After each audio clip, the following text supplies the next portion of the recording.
আসসালামু আলাইকুম বন্ধুরা, কেমন আছেন সবাই? আশা করি সবাই ভালো আছেন, সুস্থ আছেন। আলহামদুলিল্লাহ, আমরাও খুব ভালো আছি, সুস্থ আছি। সোনালী রান্নাঘর উইথ ভিলেজ ফুড চ্যানেলে আপনাদের প্রত্যেকে স্বাগত জানাই।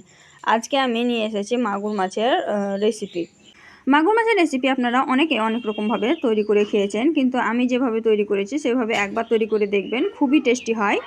আসল কথা, আমি তৈরি করিনি, মা তৈরি করেছে। তো মায়ের হাতের রেসিপি খেতে সবসময় ভালো লাগে। আর অনেকেই কিন্তু মাগুর মাছ খেতে চায় না, আঁশটা ভাব থাকে বলে। তো এই ভিডিওটি প্রথম থেকে শেষ পর্যন্ত দেখলে কিন্তু অনেকটাই উপকৃত হবে, কারণ অনেক টিপস আছে যার জন্য কিন্তু মাগুর মাছের আঁশটে ভাবটা চলে যাবে আর খেতেও দুর্দান্ত লাগবে। তো কালারটা দেখেই বুঝতে পারছেন কত সুন্দর হয়েছে। তো চলুন দেখে নেওয়া যাক কীভাবে তৈরি করেছিলাম। তো মাগুর মাছটা রান্না করার জন্য কিন্তু এখানে আমি 1.5 কেজি ওজনের একটা মাগুর মাছ নিয়ে নিয়েছি। তারপরে জল দিয়ে ভালোভাবে ধুয়ে পরিষ্কার করে নিচ্ছি।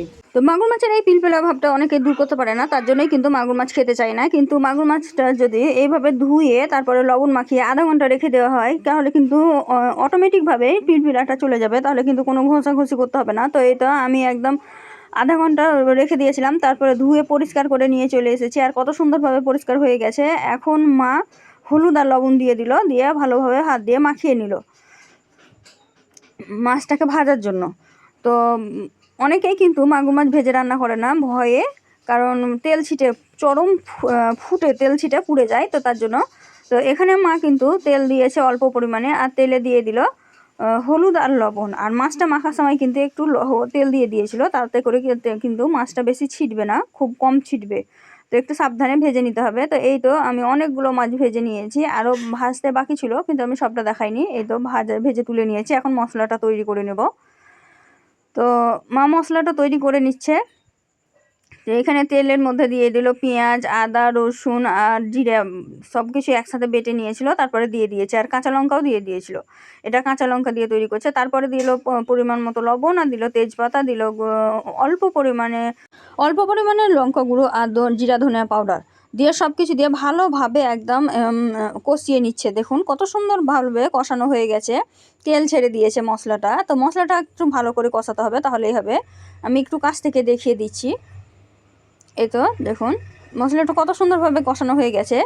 আর মা কিন্তু প্রায় এমনিভাবেই রান্না করে। তো এই তো জল দিয়ে দিল, আর এখানে কিন্তু খুব বেশি জল দিলে হবে না। মাছগুলো দিয়ে দিয়েছি, ফুটে গেছে জলটা, তাই আর বেশিক্ষণ আমি রাখবো না, কারণ মাগুর মাছ এমনিতেই নরম হয় আর আগে থেকে ভাজা আছে। আর মাগুর মাছটা কিন্তু খুব ঝোল ঝোল করবে না, তাহলে কিন্তু আঁশটে ভাব লাগবে, গায়ে গায়ে লাগা করবেন, তাহলে কিন্তু খুবই সুস্বাদু লাগবে খেতে। তো এই তো মাগুর মাছটা ফুটতে শুরু করে দিয়েছে, আর খুব বেশি রাখার কিন্তু দরকার নয়। তো আমি 2 থেকে 3 মিনিট মাগুর মাছটা ফুটিয়ে নিয়েছি, আর আমার মাগুর মাছটা কিন্তু পারফেক্টভাবে রান্না হয়ে গেছে। আমি কিন্তু কাছ থেকে দেখিয়ে দিচ্ছি, দেখুন একদম গ্রেভি গ্রেভি হয়েছে। আর এরকমই থিকনেস থাকবে, তবেই কিন্তু ভালো লাগবে। তো মাছটা আমার রান্না হয়ে গেছে, এখন আমি নামিয়ে নেব। তো এই তো দেখতেই পাচ্ছেন, আমি নামিয়ে একটু রেখেছিলাম, তাতেই দেখুন একদম ওপরে চর পড়ে গেছে। আর দেখতে কতটা সুন্দর লাগছে, কালারটা কত সুন্দর হয়েছে দেখুন। এখন আমি একটা বাটিতে পরিবেশন করে দেখাচ্ছি, দেখুন। আর একটা পিসও কিন্তু ভেঙে যায়নি, একদম সুন্দরভাবে রান্না করা হয়েছে।